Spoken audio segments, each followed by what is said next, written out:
Hi guys, mga boss, mga lodi.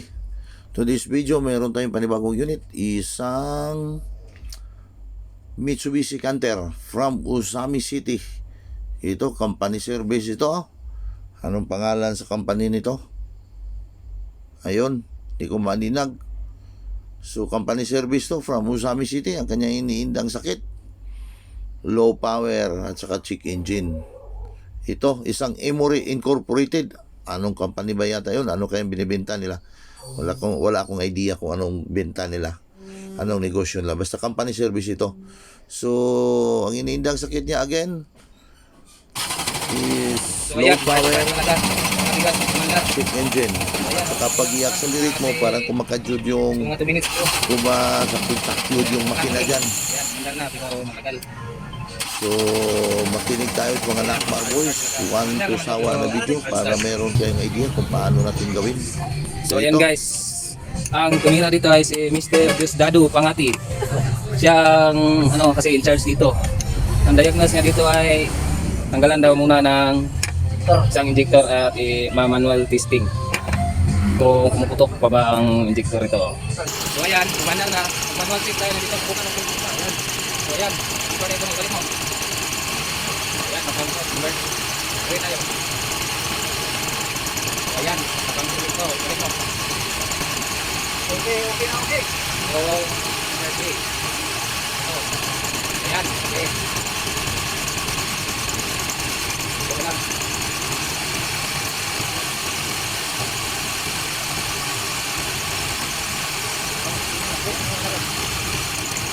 Ayan, ayan na rin. So, dito rin, wala tayong problema. Galing mo ulit. Ayan. So, wala sa technical problema. Papunta naman tayo sa wiring ngayon. Fast forward tayo. Dito tayo sa Fuse Max. Dito tayo. So, kaso lang, hindi natin ito mababasa kasi Korean yata to. So, manual check na lang natin to. Oh. Wala yung buto to. Balin. Nakunder mo siguro na. Ayan, milaw ang mga mini fuse. Nakita natin yung mga hindi may ilaw ibang supply niyan. May buto niya. Ang gumagamit ng tester ay si Mr. Diosdado Pangati. Simple nga. Walang sira yung fuse, sarili naman tayo. Gagawin niya, tutulungan niya kayo ng manual testing sa relay. Pumipintik yung relay. Ayan, manual testing. Yung output hindi na naman ipapakita kasi kailangan pa ng isang tester. Pero ito, okay na to. Ito lang. Flow na naman. Itong kulay flow. So, pumipintik talaga. Ayan, okay to. Tapos na tayo mag-testing ng mga relay. So ito, dito, hindi na natin ito ginamitan ng tester kasi kita naman na walang putol. Yan. Wala dito ang problema. Kaya papunta naman tayo doon sa may dashboard. May fuse pa rin doon at mga relay. Subukan natin tingnan. So dito tayo sa loob. Tingnan natin dito. So dito. Titest natin ito ngayon kung may supply ba natin. Yung pagdating dito mga kabit. Kung gamit ko ito, i-search ko ito. So ayan, manual check natin ito.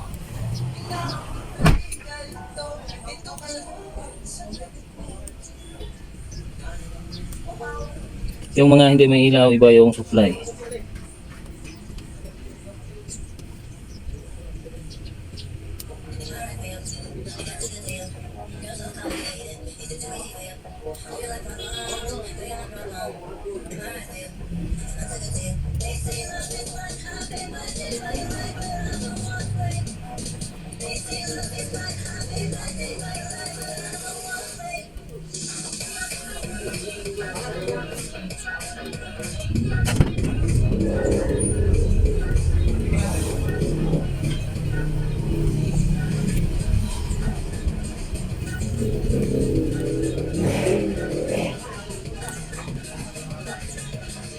So ayan, okay. Lahat ng fuse ito. Ayun, binaklas na lahat yung mga wiring. Sangko man. Papawisan ng maraming singot. Yan ang ECU. Kasi i-check natin kung may dagas ang gripo.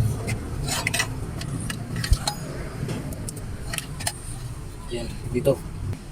Ito yung kanyang ECU. Wala namang nagmo-noise dito. Check na lang natin ang wiring. So kita natin dito, wala namang naglo-lose contact dito. Yung sakit okay na okay, yung sakit po nabuo at higpit na higpit pa. Kaya wala talaga dito ang problema. Mag-tester din tayo sa mga fuse, okay naman lahat. Kaya lilipat naman tayo sa ibang trouble. Balik na lang natin to.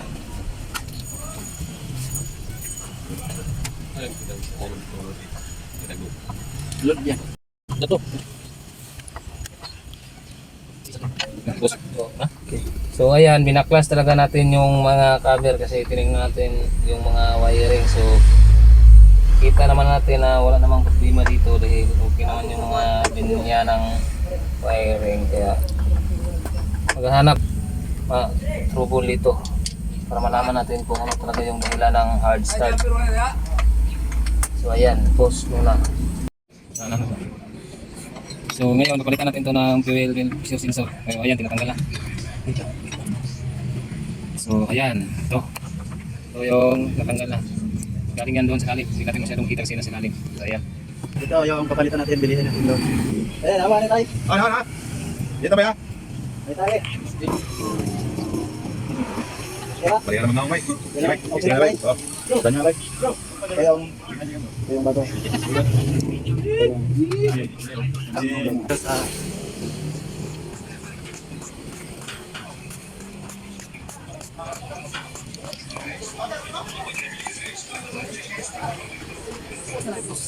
So ayan, ito na yung bago at yung sira. Ito yung bago. Lalagay na natin. Lalagay mo. Hindi na maka... So ayan, lalagay na. Hindi.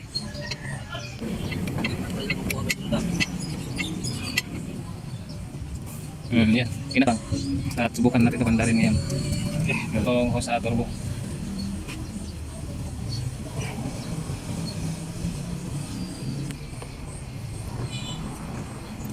So ayan, tapos na. Ata ni Bay.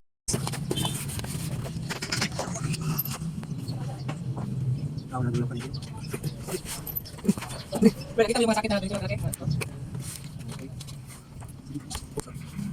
Okay, on. Ayan, hop.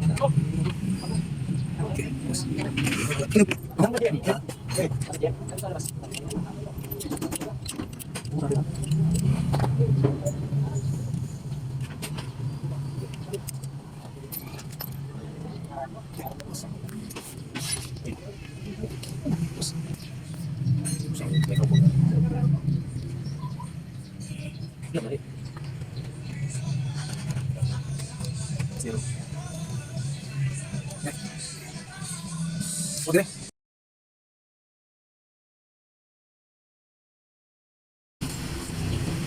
Jadi, ngamot ang kisar to?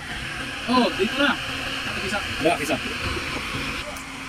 Bagong bago to, boss. Ay, katungan. Yan. Yan.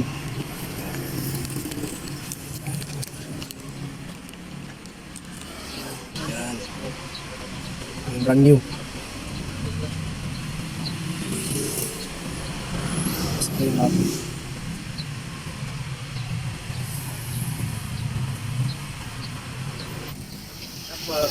Zero lang. Nice.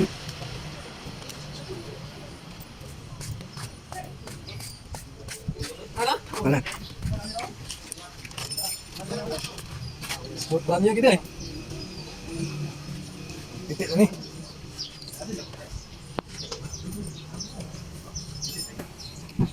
Oke.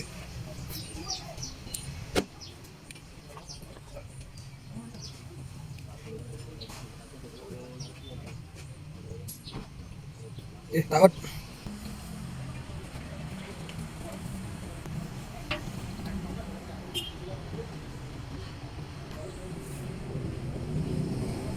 Untuk apa, Bos? Hah? Wala na ipos.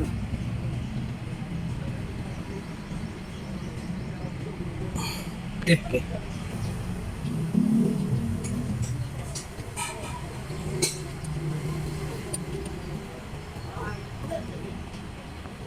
Sakit na lang.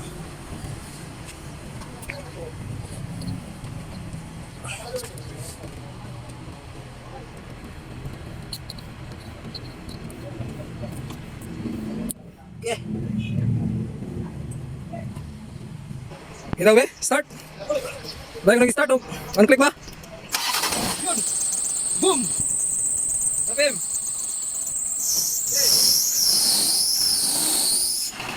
Up. Start. Yun, one click. Dadali din. Okay, otro pa ka no. Start. Yun, one click. Woo! Paano ba yan?